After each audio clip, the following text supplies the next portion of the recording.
আপাতত আমি এখন আর কিচ্ছু চাচ্ছি না।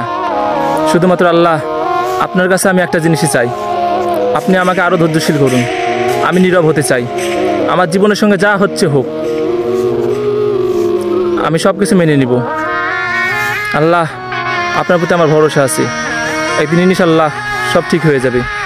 হয়তো এখন সময় খারাপ যাচ্ছে, এই জন্য আমার সঙ্গে এমনটা হচ্ছে। তা আপনার উপর আমার ভরসা আছে, একদিন না একদিন সব ঠিক হয়ে যাবে। নিজের প্রিয় মানুষ যখন হুট করে নিজের চোখের সামনে দিয়ে অন্যের কাছে অন্য কারো হয়ে যায়, এই অনুভূতিটা ভাই কেউ প্রকাশ করতে পারবে না। প্রতিনিয়তই অন্যের মানুষের স্পর্শ করবে অথবা স্পর্শ করছে, সে অনুভূতিটা আসলে ভাই ভুলে বুঝাইতে পারবো না। যার যাই সেই বুঝে, মানে এটা আমার ভাষায় প্রকাশ করা যাবে না।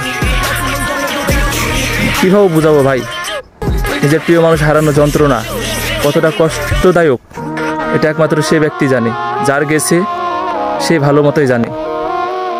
সে প্রতিনিয়তই অন্য কোনো ছেলের বুকে মাথা দিয়ে ঘুমাইতেছে, সেখানে সুখ খুঁজে পাইতেছে, অথচ ভাই এখনও আমাকে নীরব হৃদয়ে ব্যথাগুলো সহ্য করে যাইতে হইতেছে। আমি আপনাদের বলে বোঝাতে পারবো না সে অনুভূতিটা আসলে কতটা যন্ত্রণাদায়ক। আসলে এমন একটা সময় ছিল, তার মুখে অন্য কোনো ছেলের নাম শুনলে আমি নিজেকে সহ্য করতে পারতাম না, নিজেকে কন্ট্রোল করে রাখতে পারতাম না। এখন সেই জিনিসটা এখন আমার সঙ্গে ঘটে যাইতেছে। কীভাবে নিজেকে কন্ট্রোলে রাখবো বুঝতে পারতেছি না।